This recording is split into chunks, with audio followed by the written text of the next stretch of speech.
నమస్కారం. ముందుగా అతిథుల పరిచయం శ్రీ కేవీజీ తిలక్ గారు, సీనియర్ పాత్రికేయులు, ప్రముఖ విశ్లేషకులు, స్వర్ణాంధ్ర పత్రిక సంపాదకులు. శ్రీ శివశంకర్ గారు, వైఎస్ఆర్ కాంగ్రెస్ పార్టీ అధికార ప్రతినిధి. తిలక్ గారు చెప్పండి, 3 లక్షల కొత్త పెన్షన్లు రాబోతున్నాయట. ఎప్పుడు ఇంతకుముందు కూడా నాకు గుర్తు, ఈనాడు వాళ్ళు జూన్లో వస్తాయని, అప్పుడు వస్తాయి ఇప్పుడు వస్తాయని ఊరిస్తూ వచ్చారు. ఇప్పుడు ఎలక్షన్కి ముందు ఇవ్వబోతున్నారా? మీకేమనిపించింది? నమస్కారం కేసీఆర్ గారు. నమస్కారం. శివశంకర్ గారు నమస్కారం సార్. ఎన్నికలకు ముందు ఇప్పటి వరకు అసలు ఎక్కడా కూడా సివిల్ సప్లైస్ డిపార్ట్మెంట్ లో ఆ ప్రక్రియ ప్రారంభం కాలేదు. ఆ ప్రభుత్వం కూడా ప్రకటన చేయదు. ఇలా లీకులు ఇచ్చి అనుకూలమైన మీడియాలో ప్రచారం చేస్తారు. ఇది చంద్రబాబు గారికి ఉన్నటువంటి అలవాటు. ఎన్నికలకు ముందు ప్రాజెక్టులు శంకుస్థాపన చేయటం, గొప్పగా ఏదో చేయబోతున్నట్టు చెప్పడం, లేకపోతే ఇలాంటి కార్డులు ఇవ్వబోతున్నామని. మీకు ఇంకో మాట చెప్తాను, వెబ్సైట్లోకి వెళ్తే తెలుగుదేశం అనుకూల వెబ్సైట్లో ప్రతిరోజు 25,000 పడతారు ఉంటాయి ఎవరో ఒకరి అకౌంట్లో. చాలా గమ్మత్తుగా ఉంటుంది అది. అలాగే ఆ అమరావతికి ప్రతిరోజు ఒక రోడ్డు వేసేస్తూ ఉంటారు. ఇది మరి ఈ ప్రచారాన్ని నమ్ముకుని చంద్రబాబు నాయుడు గారు ముందుకెళ్తే ఆయన నిండా మునుగుతారనే సంగతి గత చరిత్ర ఎన్నిసార్లు రుజువు చేసినా ఆంధ్రప్రదేశ్ ప్రజలు అమాయకులు అనేటువంటి అభిప్రాయం ఎల్లో మీడియాలో చాలా బలంగా ఉందేమో అనిపిస్తుంది కదా. లేదు, వాళ్ళ భజన ఆ స్థాయిలో ఉంటుంది. చంద్రబాబు నాయుడు గారు కొంత అవగాహన ఉన్నప్పటికీ కూడా వీళ్ళు ఏం చేస్తారంటే, మీకు లోడ ఒక వీడియో బయటకు వచ్చింది. రాధాకృష్ణ చంద్రబాబు నాయుడు గారు మాట్లాడుతూ ఎన్టీ రామారావు గారి పేరు ఆరోగ్యశ్రీ పెట్టాలని, ఆ పేరు ఎందుకని అంటాం, ఇది బొంబాటు చేద్దాం, పబ్లిసిటీ అడ్వర్టైజ్మెంట్లు గుప్పించేద్దాం, ఇది ఈ రకంగా చెబుతూ ఉంటారు. వాళ్ళ ప్రయోజనాలను దృష్టిలో పెట్టుకుని వాళ్ళు చెప్తారు. ఈయన భజనకి అలవాటు పడి అవన్నీ నమ్ముతూ ఉంటారు. ఇది ఎవరు చేయగలిగి లేదు. ఇక ఇప్పుడు ప్రైవేటైజేషన్ పిక్చర్ పడి ప్రసాదాలు, దేవుడు ప్రసాదం ప్రైవేట్ దేవుడికి ఎవరు పెట్టండి, అసలు ఏమన్నా అర్థం ఉంది? అసలు అది ఎవరు మైండ్ పనిచేస్తుంది అసలు ప్రభుత్వానికి? చాలా విచిత్రంగా ఉన్నాయి ఈ ప్రభుత్వం ధోరణులు. అందువల్ల ఇది ఎన్నికల ముందు కార్లు ఇవ్వటం, ఇటువంటివన్నీ కూడా సహజంగా జరిగే. ఇస్తామని చెప్పడం ఎంతవరకు ఇస్తారంటే ఇప్పుడు 2 ఏళ్ళ ఇబ్బంది. ఇప్పుడు చాలాసార్లు రాశారు ఈనాడు కానీ వాళ్ళు కానీ, ఇంకేముంది రేపు రాబోతున్నాయి, ఎల్లుండి రాబోతున్నాయి అన్నట్టుగా. ఎప్పటి నుంచో పెండింగ్లో ఉంది కదా, దాదాపు 2 ఏళ్ళుగా అసలు ఏమి ఒక్క కార్డు కూడా ఇవ్వలేదనే విమర్శ అయితే ఉన్నట్లుంది కదా. రైట్. సీమలో ఐటీ నవశాఖం అంట. మీరు కడప జిల్లా వారే కదా శివశంకర్ గారు, ఇక నవశాఖం వచ్చేసినట్టేనా? సార్ నమస్తే సార్. మీకు అదేవిధంగా తిలక్ గారికి, సాక్షి వీక్షకులందరికీ. ఇప్పుడు ఐటీ అనేటువంటిది ప్రపంచవ్యాప్తంగా పూర్తిగా ఈ రెసెషన్ అంటారు, ఆ ఏఐ టెక్నాలజీ వల్ల తట్టుకునేటువంటి పరిస్థితులు లేవు. జాబులు కూడా పెద్ద పెద్ద కంపెనీలు కూడా పోతా ఉన్నాయి. ఇప్పుడు ఈ కడపకు అనేటువంటిది నిజంగా కడపలో వాటర్ ఇరిగేషన్ అనేటువంటి ప్రాజెక్టులు లేదా అక్వాకల్చర్, ఇది చాలా ఇంపార్టెంట్. దానికి సంబంధించినటువంటి ఊసు లేదు. ఐటీ అనేటువంటిది ఏదైనా కూడా విషయం. జగన్మోహన్ రెడ్డి గారు కూడాను ఇదే కడప జిల్లాలో, ఇదే మన ఎయిర్పోర్ట్ అనుకున్నటువంటి ఆ ప్రాంతంలో అంతా కూడా కొప్పర్తి ఇండస్ట్రియల్ పార్క్ గా చేసేసి మెగా ఇండస్ట్రియల్ హబ్, తర్వాత సెమీ కండక్టర్స్, ఎలక్ట్రానిక్ సంబంధించినటువంటి పరికరాలని ఏదైతే ఉంటుందో అక్కడ అనుకూలంగా ఉంటుందని చెప్పి రేణుగుంట తర్వాత కడపలో పెట్టి ఏర్పాటు చేయడం జరిగింది. దాన్ని డెవలప్ చేయకపోగా ఈ రోజు కేవలం ఈ మున్సిపల్ కార్పొరేషన్ ఎన్నికలు వస్తున్నాయి కాబట్టి ఏదో ఇలా సగమారుతుంది అలా సగమారుతుంది పేపర్లో ప్రచారం. ఏదో ఇంతకుముందు కూడా మీరు గమనించింటారు సార్, గతంలో కూడా 2014లో కూడా జిల్లాకు ఒక ఎయిర్పోర్ట్ తీసుకొని వస్తాను, విమానాల్లో తిరగచ్చు అన్నారు. ఎయిర్పోర్ట్లు ఏమన్నాయో తర్వాత తెలియదు. తర్వాత కుప్పంలోకి వెళ్ళి తన దగ్గరనే ఇక్కడ ఆక్వా బాగా చేస్తున్నాము, కూరగాయలు విమానాల్లో మనము ఎక్స్పోర్ట్ చేసుకోవచ్చు, విమానాల్లోనే పంపించుకోవచ్చు, అంతగా మనం అభివృద్ధి చేస్తున్నాం అన్నారు. ఇప్పుడు ఉండేటువంటి దిక్కు లేదు. కనీసం ఉండేటువంటి ఈ యొక్క ఏదైతే ఉన్నాయో కదా, ఈ నిరుద్యోగులకు సంబంధించిన నిరుద్యోగ భృతి ఇవ్వకపోగా ప్రభుత్వంలో సంబంధించినటువంటిది ఒక డిఎస్సి మేము ఇచ్చింది మెగా డిఎస్సి అనేటువంటి పేరు మార్చుకుని ఇవ్వడం తప్ప ఉండేటువంటి పూర్తిగా ఈ వాలంటీర్ వ్యవస్థను పూర్తిగా రద్దు చేసేసి వాళ్ళని రోడ్డు మీద పెట్టడము. ఇంతవరకు ఉద్యోగ అవకాశాలు ఎంతమందికి ఇచ్చారనేటువంటిది అంటే కేవలం గపాలు కొడితే 20 లక్షల మందికి 20 లక్షల మందికి అంటారు. ఎక్కడయ్యా కనీసం ఒక్క ఊర్లో అయినా కూడా, ఇప్పుడు ఉదాహరణ మీ ఊరు సార్, మీ ఊరు గన్నవరం దగ్గర ఉంటది. మీ ఊరికి వెళ్ళిన తర్వాత మీ ఊర్లో మీకు తెలుస్తుంది కదా, లేదా మీ పిల్లలకో ఇంకొకరికో మీ బంధువులకో ఆ ఊర్లో ఎన్ని ఉద్యోగాలు వస్తాయని మనకు తెలుస్తుంది. అంటే అందరికీ ఎవరి కొద్ది గుడి మీద చేసుకుంటే మా ఊర్లో నాకు తెలిసేసి ఎక్కడ కూడా ఎవరికి కూడా ఉద్యోగం రాలేదు. ఉండే పాపం వాలంటీర్లు 14 మంది వాలంటీర్లు ఉద్యోగాలు ఊస్టింగ్ తప్ప ఎక్కడ లేదు. ఇదంతా కూడా కేవలం మాయ చేయడమే. ఎంత అనుకూలమైన ప్రాంతం వైజాగ్ లోనే ఇండస్ట్రీలు రాక ఉండే ఇండస్ట్రీలు అన్ని బయటకు వెళ్ళిపోతున్నాయి. మొన్న తిరుపతిలో చూసాము, నాయుడుపేటలో ఉన్నటువంటిది వెబ్సోల్ అనేటువంటి కంపెనీ 6,000 కోట్ల రూపాయలు అంతా కూడా కంప్లీట్ అయిపోయి వెస్ట్ బెంగాల్కి వెళ్ళిపోయింది. అంతకు ముందు నెలలోనే జూలైలోనే నెల్లూరులో సంబంధించిన టాటా పవర్ ప్రాజెక్టు అది కూడా తీసుకుని వెళ్ళేసి ఒడిశాకి వెళ్ళిపోయింది. ఈ విధంగా వరుస కట్టి ఉండేటువంటి ఇండస్ట్రీస్ పక్కకి వెళ్ళిపోవడము. ఇదే కడపలో మీరు అంటున్నారు, కడపలో ఉన్నటువంటి సిమెంట్ పరిశ్రమల్లోనే భారతీయ సిమెంట్ నే మీరు క్లోజ్ చేయాలంటువంటిది, ఎంతో మందికి దగ్గర దగ్గర 15,000 మందికి డైరెక్ట్ ఇండైరెక్ట్ ఉద్యోగాలు ఇచ్చేటువంటి దాన్ని మూసేయాలనుకుంటున్నారు. దాల్మియా సిమెంట్ లో మీరు కప్పం కట్టాలనేటువంటిది నిలేస్తున్నారు. ఆర్టీపీపీ ప్రభుత్వ రంగ సంస్థ అనేటువంటి ఆర్టీపీపీలోకి వెళ్ళేసి బూడిద కోసము 2 జిల్లాలు పెట్టి అక్కడ స్టాప్ చేయాలనుకుంటున్నారు. అల్ట్రాటెక్ సిమెంట్ లో కాంట్రాక్ట్లు మాకు కావాలని ట్రాన్స్పోర్ట్ బిజినెస్ మూసేసేసి, అంటే ఉన్నటువంటి పరిశ్రమలు పారిపోతూ కొత్త పరిశ్రమలు కూడా ఏదైతే ఎంఓఎల్ చేసేసి ప్రభుత్వం కూడా సార్ ఒకటి గమనించండి, నాయుడుపేటలకు సంబంధించినటువంటి ఆ కంపెనీకి వాళ్ళు ఇచ్చినటువంటి ఇన్సెంటివ్స్ ఎంతంటే రాయితీలు 6,600 కోట్ల రూపాయల ప్రాజెక్టుకి ఎంఓఈ చేసి జీవోలు ఇచ్చిన తర్వాత అందులో 60% వరకు ఇన్సెంటివ్స్ రూపంలో ఇస్తామన్నారు, భూమి కేటాయింపు అంతా కూడా. కానీ అటువంటి కంపెనీకే వీళ్ళు కప్పం కట్టాలని చెప్పేసి బెదిరిస్తే లాస్ట్ కి మా వల్ల కాదు బాబు మేము వెళ్ళిపోతామని చెప్పి ఇంత ఇన్సెంటివ్స్ ఇవ్వకుండా పర్వాలేదు వెస్ట్ బెంగాల్కి వెళ్ళిపోతామని వెళ్ళిపోయారు. అంటే సినారీ ఎలా ఉందంటే వీళ్ళు ఊరికి హైప్ చేసుకోవడమే తప్ప ఉండేటువంటి పరిశ్రమలు కాపాడుకుంటే అందులోనే ఉండేటువంటి వాళ్ళ ఉద్యోగులకి రక్షణ కల్పిస్తే చాలు. కొత్తగా మీరు చేసే ఈ మాయ మాటలు నమ్మే పరిస్థితి లేదు. కడపలో ఎక్కడ పొటెన్షియల్ ఏరియా ఉంది సార్? స్టార్ట్అప్ అమరావతి ఉంది, ఇంతకుముందు స్టార్ట్అప్ అని చెప్పేసి వీళ్ళు ఎపిటా అనేటువంటి కంపెనీ తీసుకొని వచ్చారు, ఒక ఆర్గనైజేషన్ ఒకటి కార్పొరేషన్ క్రియేట్ చేశారు ఎపిటా అనేటువంటిది. తర్వాత ఏది స్టార్ట్అప్ కంపెనీలకి ఇవన్నీ ఉన్నాయి కదా. ఇక్కడే అమరావతిలోనే మీరు కనీసం 10 కంపెనీలు కూడా స్టార్ట్అప్ కంపెనీస్ కూడా ఏర్పాటు చేసేటువంటి పరిస్థితి లేదు. కడపలోకి వచ్చి పరిస్థితి వస్తుందా? ఎందుకు సార్ ఈ మాటలు చెప్పించేసి అమాయకులు ప్రజలను అంటే బిల్డింగ్ కట్టారు కాబట్టి నవశాఖం వచ్చేసినట్టుగా మీరు జనం ఫీల్ అవ్వాలన్నమాట. వస్తే సంతోషం, మనకేం అభ్యంతరం లేదు, కానీ ఓవర్ ప్రొడక్షన్ అనిపిస్తుంది. అడ్డుకోవడానికి ఎవరు లేదు సార్. ఇన్వైట్ చేస్తాము, నిజంగా వస్తే కనుక మాకంటే సంతోషపడాలి ఎవరు లేరు.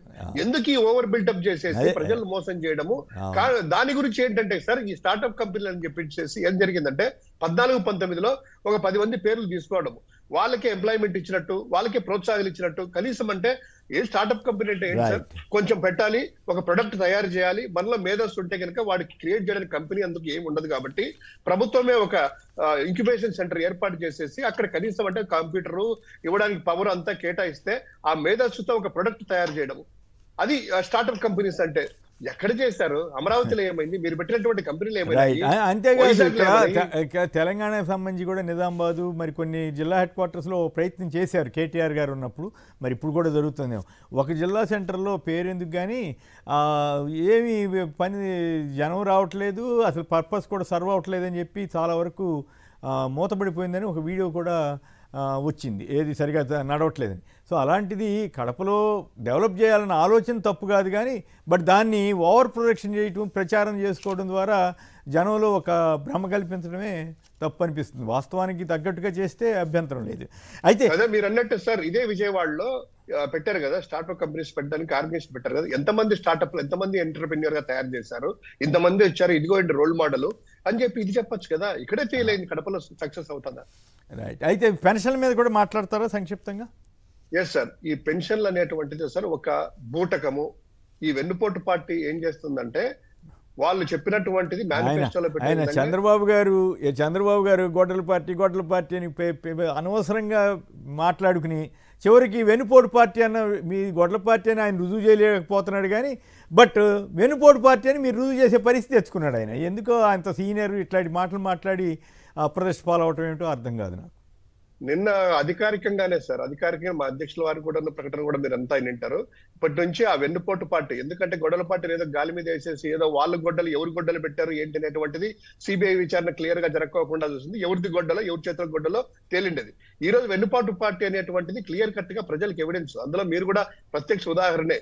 ఎవరు వెన్నుపోటు పొడిచారు, రామారావుకి ఎవరు వెన్నుపోటు పొడిచి ఆ పార్టీని ఎలా లాక్కున్నారు అనేటువంటిది. సో దాని గురించి నిన్నటి నుంచి అధికారికంగా ఎక్కడా కూడా మేము ఆ పార్టీ పేరుని పూర్తిగా వెన్నుపోటు పార్టీ, వెన్నుపోటు కూటమి, వెన్నుపోటు నాయకుడు అనేటువంటిదే దాని నామకరణం చేశారు. దానికి కూటమికి కూడా వెన్నుపోటు అని పెట్టారా? వెన్నుపోటు పార్టీ కూడా పెట్టారంటే అదొక రకం, కానీ ఇప్పుడు ఈయనతో కలిసినందుకు వాళ్ళకి కూడా వెన్నుపోటు కింద చేశారు. అంతే కదా సార్. ఈ ప్రజల్ని ఇద్దరు కలిసేసి జనసేన ఆ రోజు కొంచెం ముందు చూపుతో ఈ బీజేపీ వాళ్ళ మేనిఫెస్టో టచ్ చేయకోకుండా దూరం జరిగారు. మేనిఫెస్టో రిలీజ్ చేశారు, మీరు గమనించారా లేదా? ఎన్నికల ముందు పక్కకి వెళ్ళిపోయారు, దాన్ని పట్టుకోలేదు, రమ్మన్నా కూడా వాళ్ళు రాలేదు. ఎందుకంటే ఇది వెన్నుపోటు పొడిచేది ఆయన ప్రజలకు అని చెప్పి చేసేసి. సో ఈ రోజు పెన్షన్లు కూడా సార్ ఏదైతే ఉందో మొదటి సంవత్సరం పూర్తయినప్పుడు గప్పాలు చెప్పుకొని 5 లక్షల మంది కొత్త పెన్షన్లు వస్తాయి, భార్యాభర్తలకు ఇద్దరికి పెన్షన్లు వస్తాయి, 45 ఏళ్ళు 50 ఏళ్ళు నిండిన వాళ్ళకి అందరికి పెన్షన్లు వస్తాయి అని చెప్పి ఏదైతే చెప్పారో, ఈ ఎల్లో పత్రికలో మీరు చూసారేమో 3.5 లక్షలు ఒకసారి 5 లక్షల మంది కొత్తగా ఎన్రోల్మెంట్ అయిపోయింది.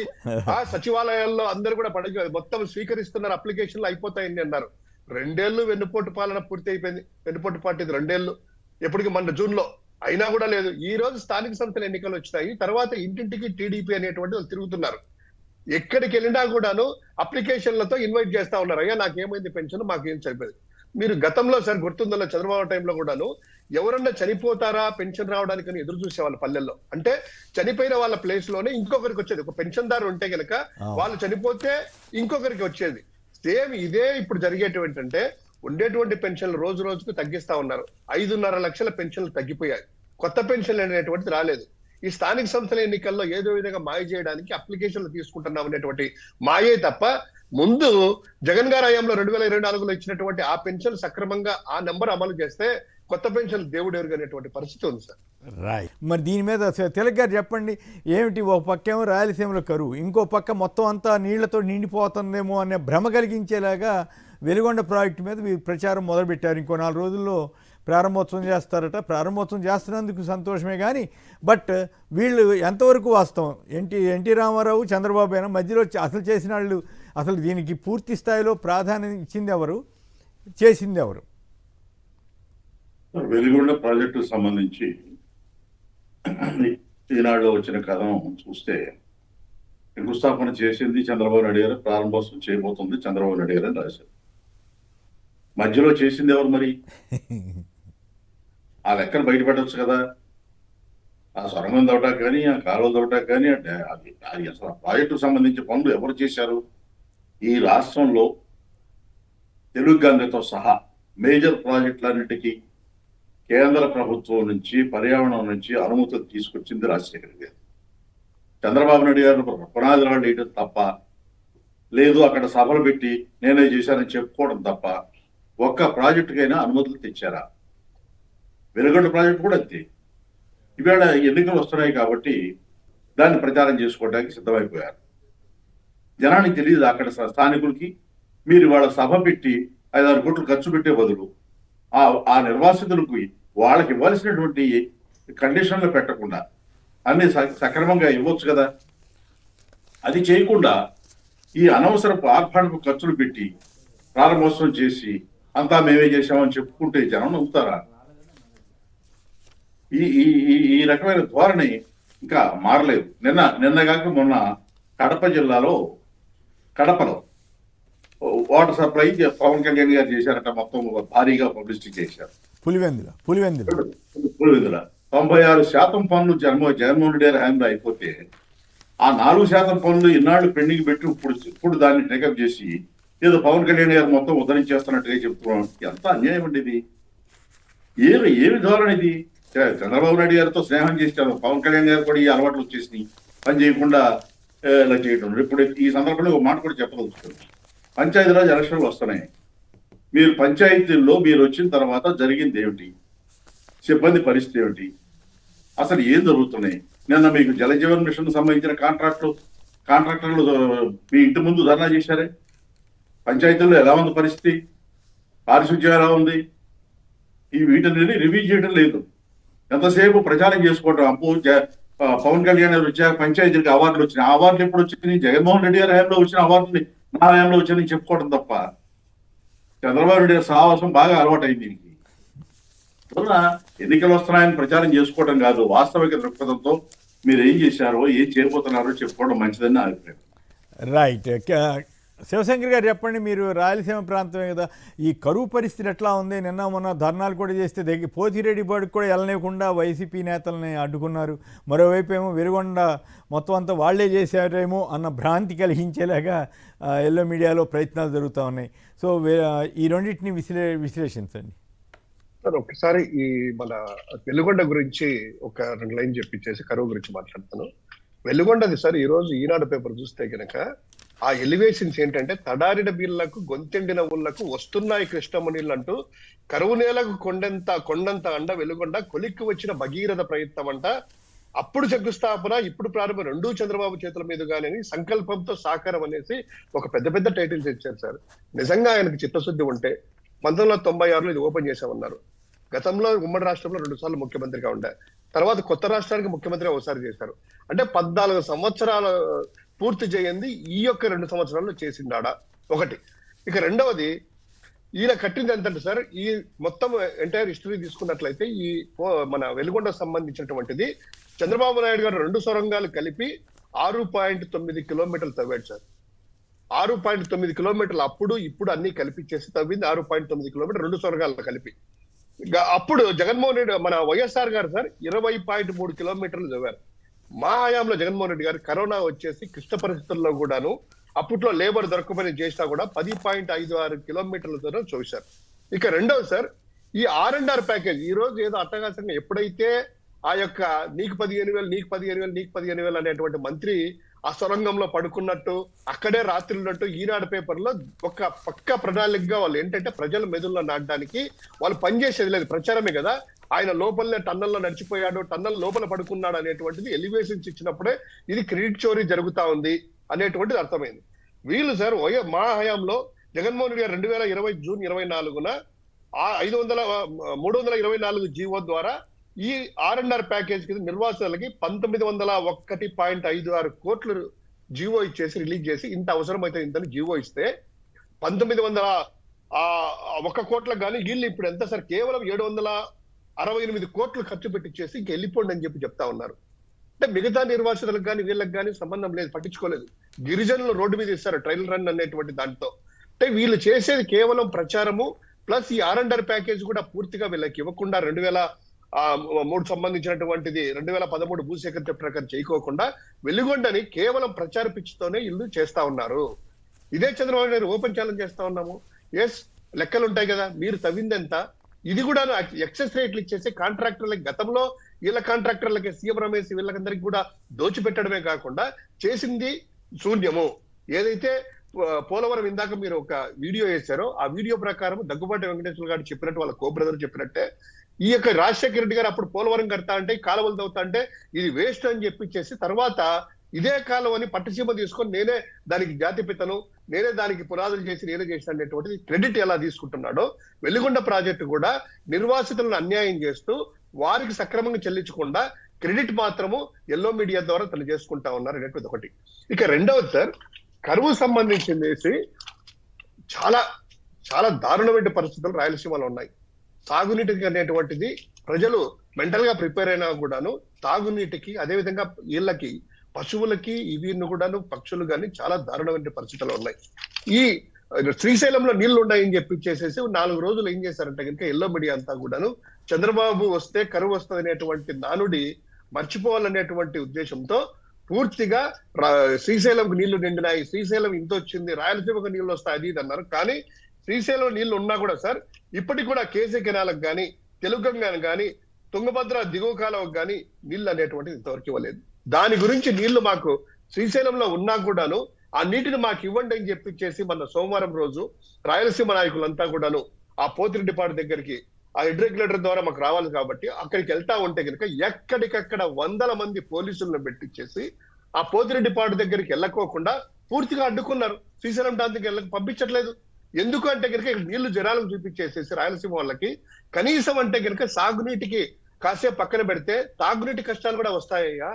అవి ఇప్పటికే ఈ యొక్క ప్రాంతం అయితే కనుక ముఖ్యంగా అంటే రాయలసీమ గురించి ఒకటే కాదు, ఓవరాల్ గా ఇక్కడ తీసుకున్నట్లయితే వెనుకొండ కానీ తర్వాత ఈ ప్రాంతాల్లో కూడా తీసుకున్నట్లయితే సార్ మాచర్ల కానీ ఈ ప్రాంతాల గురిజాలు కానీ ఎర్రగొండపాలెం ఇవన్నీ కూడాను మంచినీటికి అనేటువంటిది ట్యాంకర్లు అనేవి తోలుతా ఉన్నా కూడాను సరిపోవట్లేదు.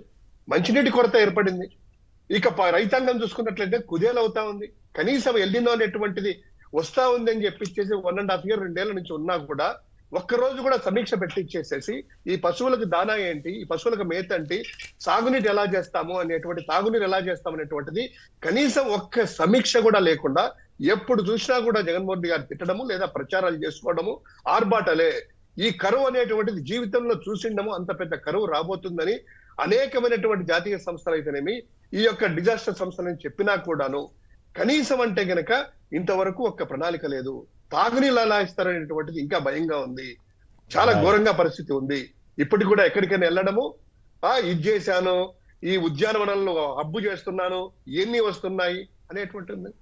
ఒక పక్క నిత్యావసరాల ధర చూస్తే కరువు టైంలో నూనెలు కిలో సన్ఫ్లవర్ తీసుకుంటే 200, చక్కెర తీసుకుంటే 70 రూపాయలు, బియ్యం తీసుకుంటే 65 నుంచి 70 రూపాయలు, లాస్ట్ కు ఉప్పు కూడా 10 రూపాయలు దొరికే ఉప్పు ప్యాకెట్ వచ్చేసేసి 30 రూపాయలు ఉప్పు ప్యాకెట్ అయింది.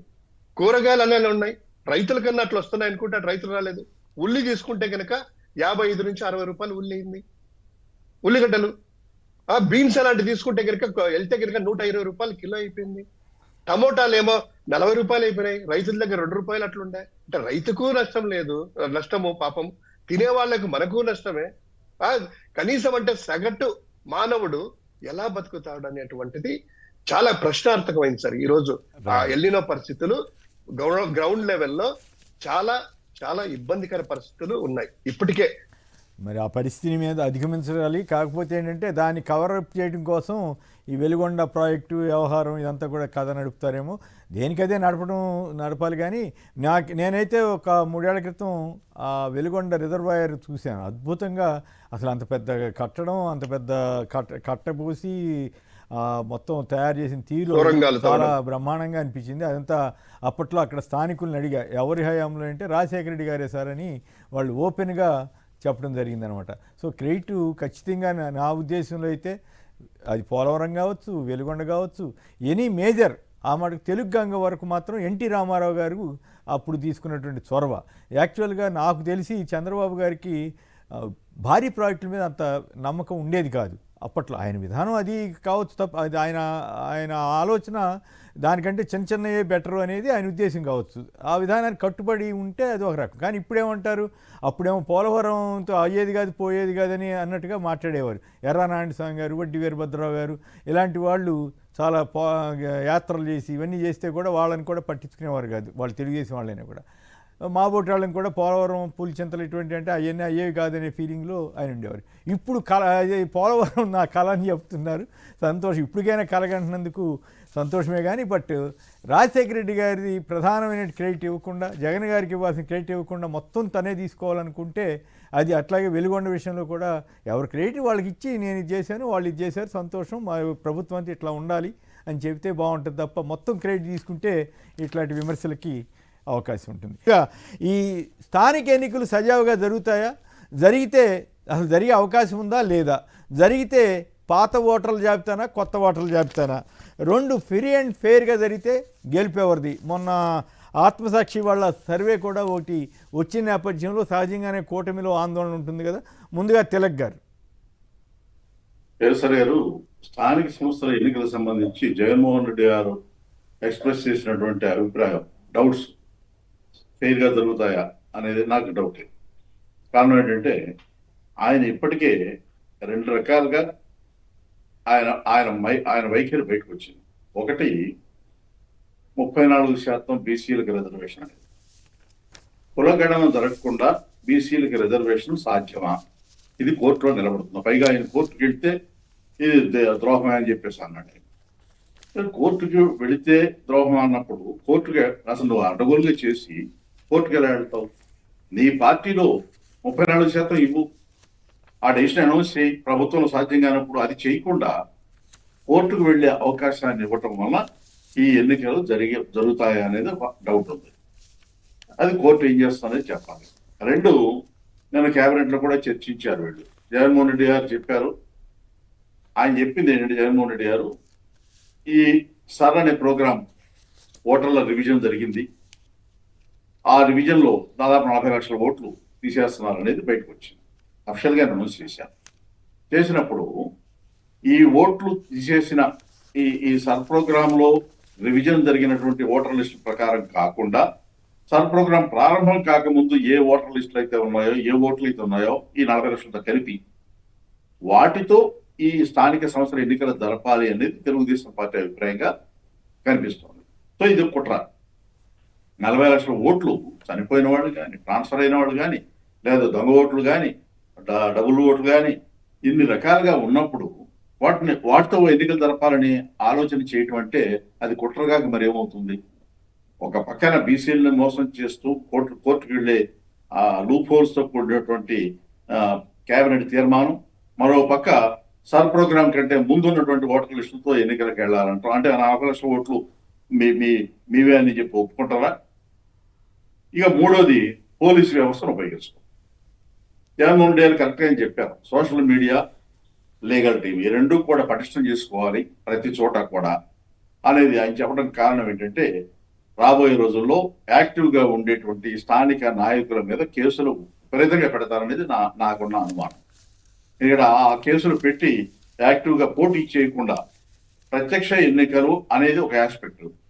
రెండోది ఈ పోటీ చేయకుండా ఉండటం కోసం ఈ ఈ ఈ కేసులు అనేది ముమ్మరంగా పెడతారు, అరెస్టులు చేస్తారు, వేధింపులు, లేకపోతే రోజు పోలీసులు వెళ్ళి ఇళ్లలో ఉండకుండా చేయటం, ఇటువంటివన్నీ ఉంటాయి. కాబట్టి స్థానికంగా నియోజకవర్గాల ఇన్ఛార్జీల సామర్థ్యానికి, శక్తి సామర్థ్యాలకి ఈ స్థానిక సంస్థల ఎన్నికలు ఒక సవాల్ వంటివి. జగన్మోహన్ రెడ్డి గారు స్థానిక సంస్థల ఎన్నికల్లో ఏకగ్రీవాలు కాకూడదు, అయితే మీకు టికెట్ రాదని ఎల్లో మీడియా ప్రచారం చేస్తుంది. ఆయన అన్నది ఏమిటి? ఏకగ్రీవాలు కాకుండా చూడండి, ఇది మీ శక్తికి సవాల్ వంటిది, అలా జరిగితే మాత్రం రేపు మీకు టికెట్ రావడం అనుమానం అని చెప్పిన మాట వాస్తవం. అయితే నేను ఒక మాట ఇక్కడ ప్రస్తావించదలుచుకున్నా. తెలుగుదేశం పార్టీ వారు డోర్ టు డోర్ వెళ్ళి ప్రభుత్వ కార్యక్రమాలను ప్రచారం చేయండి, పెన్షన్లు ఇవ్వండి అని చెప్తే 72 మంది వెళ్ళలేదని వాళ్ళకి వచ్చారు. వీళ్ళందరూ టికెట్లు ఇవ్వని చెప్పారా లేదా? మీ ప్రభుత్వ కార్యక్రమాలకే అమలు చేయడానికి ఇంటింటికి వెళ్ళలేదని టికెట్లు ఇవ్వని చెప్పిన వాళ్ళు ఇప్పుడు one time MLA, first time ఎమ్మెల్యేలో వాళ్ళ మెజారిటీ పనిచేయట్లేదు, వాళ్ళ టికెట్లు ఇవ్వని చెబుతున్నారా లేదా? మీరు ఒక పక్కన చెబుతూ సింగిల్ పార్టీగా మొత్తం అన్ని నియోజకవర్గాలు, అన్ని స్థానాల్లో పోటీ చేస్తామని చెబుతున్న వైఎస్ఆర్ కాంగ్రెస్ పార్టీతో మీకు పోటీ మీకు అసలు ఎక్కడ పోల్చుకుంటారు? మీరు ఆ పార్టీతో మీరు పోల్చుకుంటారా? 3 పార్టీలు తన్నుకుంటున్నారు. ఇప్పుడు లేటెస్ట్ గా నిన్న లోకేష్ గారు ఏం చెప్పారు? ఉమ్మడి పోటీ అనేది అవసరం, దానికి మనం పొత్తు కనుక సక్రమంగా లేకపోతే దెబ్బతింటామని చెప్పుకొస్తున్నారు కదా. మీ పరిస్థితి ఒకే పార్టీగా ముందుకెళ్ళడానికి సిద్ధమై ధైర్యంగా అడుగులు వేస్తూ కార్యకర్తలకి, నాయకులకి దిశానిర్దేశం చేయడం తప్ప మీరు చెబుతూనే కరెక్టా? మరి ఇదొక ఆస్పెక్ట్. రెండోది, రాబోయే రోజుల్లో కేసులు, ఇల్లీగల్ టీము, సోషల్ మీడియాలో ఎక్కువ ప్రచారం.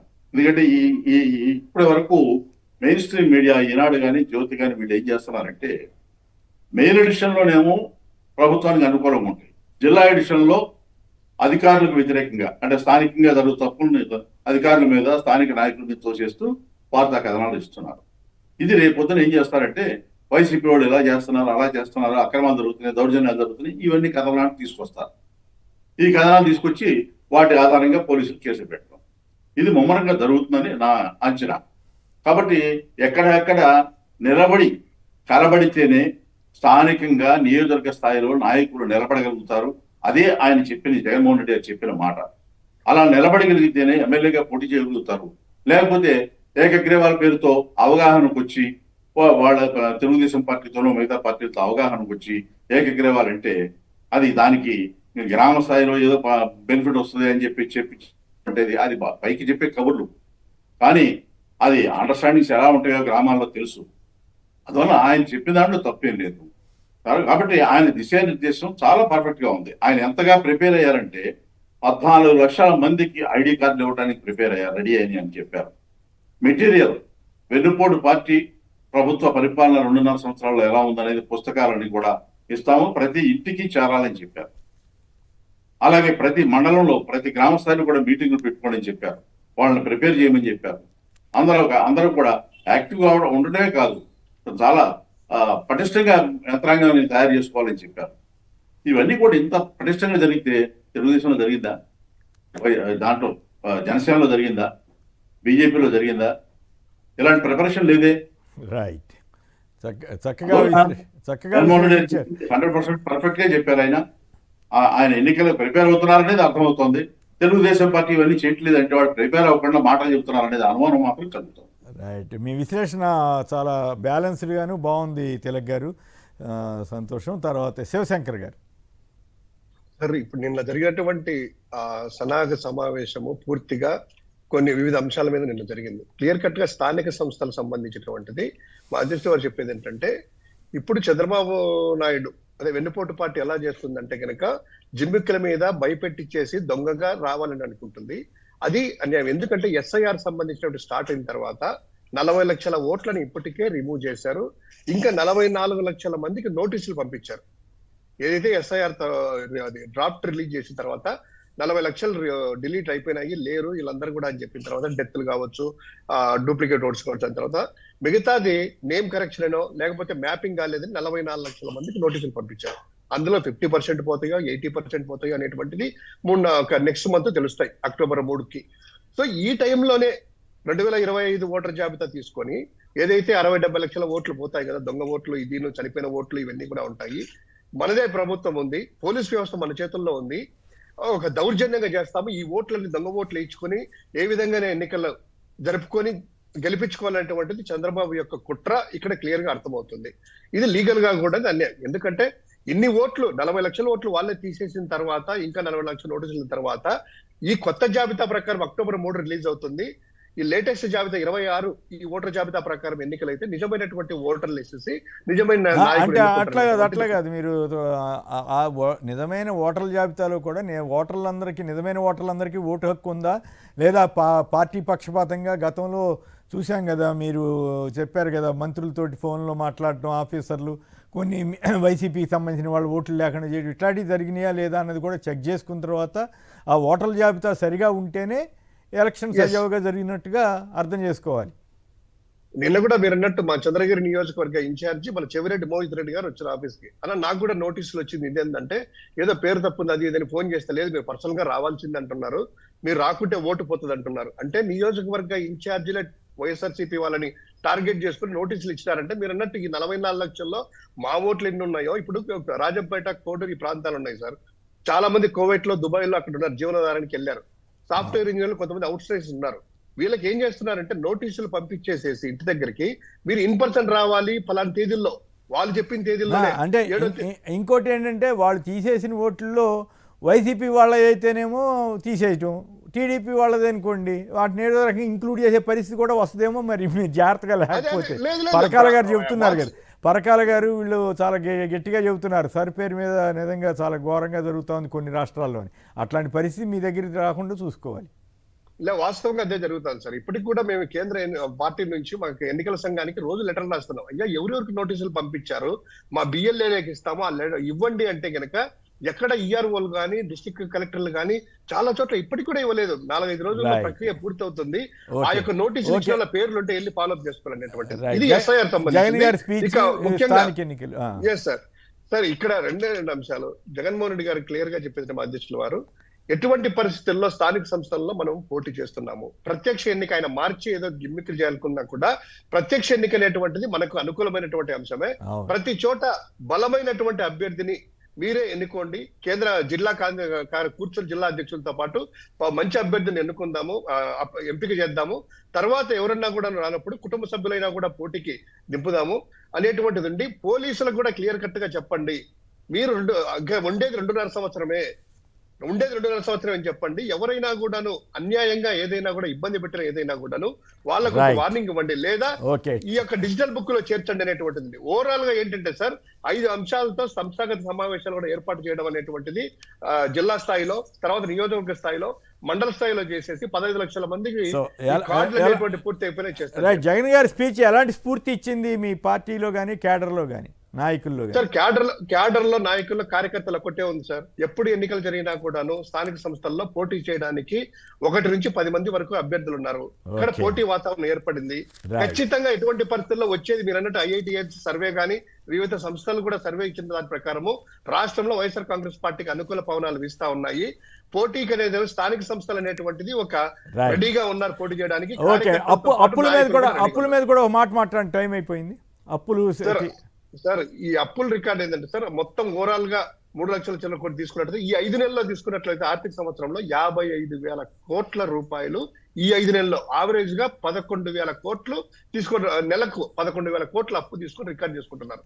ఇంకోటి మిగతా రాష్ట్రాలు ఏ రాష్ట్రం తీసుకున్నా సార్ ఈవెన్ గుజరాత్ అందుకు 1100 కోట్ల అప్పు చేస్తే, ఒడిశా పక్కన ఉండేటువంటి 336 కోట్ల అప్పు చేస్తే, ఈ 5 నెలల్లో 55,000 కోట్ల రూపాయలు ఆంధ్రప్రదేశ్ అప్పు చేసింది ఈ 5 నెలల్లో. అంటే ఇంకోటి సార్ చిన్న గమ్మత్ చెప్తాను. లాస్ట్ వీక్ బాంబేలో ఒకటి అసోచామ్ అనేటువంటి వాళ్ళు ఈ మైనింగ్ శాఖకు అవార్డు ఇచ్చారట. ఎందుకు ఇచ్చారు అవార్డు అనేటువంటిది ఈనాడు చూస్తే దీంట్లో 9,000 కోట్ల రూపాయలు లోన్ తెచ్చేందుకు ఇన్ఫ్లుయెన్స్ చేసిందంట ప్రభుత్వానికి. దాని గురించి అప్పులు ఎక్కువ చేసింది కాబట్టి అవార్డు ఇచ్చారంట. రైట్, ఇది వాస్తవం సార్. 9,000 కోట్లు ఇన్ఫ్లుయెన్స్ చేసినందుకు మైనింగ్ శాఖకి, ఎందుకంటే రాష్ట్ర ప్రభుత్వానికి 9,000 కోట్లు అప్పు ఇచ్చినందుకు. అంటే దీని ప్రకారం ఏమైతుందంటే రాష్ట్ర ప్రభుత్వానికి కూడాను రిజర్వ్ బ్యాంక్ నాకు తెలిసి ఏదో ఒక రోజు ఈ అవార్డు అనేది ఇస్తుంది. అత్యధిక అప్పులు చేసినటువంటి రాష్ట్రం ఆంధ్రప్రదేశ్ అవార్డు రాబోతుంది అనేటువంటి. తెలక్ గారి అప్పుల మీద కామెంట్ ఏంటి? నిజంగానే అప్పుడు శ్రీలంక అన్నారు కానీ ఇప్పుడు అవుతోందంటూ సోషల్ మీడియాలో వ్యాఖ్యలు వస్తున్నాయి. మీరు ఎస్ అంటారా, నో అంటారా? శ్రీలంక అనేది చిన్న మాట అండి. రాష్ట్రం దివాళా స్థితికి వెళ్ళిపోతుంది. అబ్బో, రిజర్వ్ బ్యాంకు, కేంద్ర ప్రభుత్వాలు, ఆర్థిక నిష్ణాతులు ఎన్ని మాటలు చెప్పినా చంద్రబాబు నాయుడు గారు అప్పులు మాత్రం ఆపటం లేదు. ఆదాయం పడిపోతుంది, ఖర్చులు పెరిగిపోతున్నాయి. వీటన్నింటినీ కూడా గమనిస్తే ఆంధ్రప్రదేశ్ దివాళా దారిలో పెడుతోంది. రాబోయే రోజుల్లో చాలా ప్రమాదకరమైన పరిస్థితులు, ప్రజల ఆదాయం కానీ ఎల్లో మీడియా చూస్తే అంత పచ్చగా సస్యశ్యామలుగా ఉన్నట్లు, అసలు ఏం ప్రాబ్లమ్సే లేనట్లుగా కథనాలు ఇస్తున్నాయి. జనం దాన్ని నమ్మరా మరి? ఎల్లో మీడియాను చూస్తే దేశంలో మోడీ గారి కంటే చాలా గొప్పగా పరిపాలిస్తున్నాడు, చాలా గొప్పగా అభివృద్ధి జరుగుతోందని ప్రచారం జరుగుతుందండి. అది నమ్మితే మనకేం ప్రమాదం లేదు. చంద్రబాబు నాయుడు గారిని నిండా ముందుతారు, అందులో సందేహం లేదు. రైట్. సార్ ఇంకోటి చిన్నది సార్, మనము ఈ అప్పులు తెచ్చిందే మాట్లాడుతున్నాం కానీ తెచ్చిన అప్పు సంక్షేమ పథకాలు పెట్టట్లేదు, అభివృద్ధి ఎలా పోతుంది అనేటువంటిది మెయిన్ సార్. ఇక్కడ అప్పులు తీసేసి మొబిలైజేషన్ అడ్వాన్స్ తీసుకొని అమరావతి ఆ పేరు చెప్పి దోచుకుంటే సంక్షేమ పథకాలు అమలు చేయలేదు, అభివృద్ధి లేదు, ప్రజలకు అంటే శ్వేతపత్రం వాటి మీద ఇవ్వాలి. మేము అప్పు తీసుకొచ్చాం, ఈ రకంగా ఖర్చు పెట్టామని అది చెప్పట్లేదు. అది చెప్పకుండా ఏదో చెప్పేసి కథ నడుపుతా ఉన్నారు. అది ప్రమాదకరమైన ధోరణికి వెళ్తుందా ఏమిటనే దాని మీద చూడాలి. రైట్.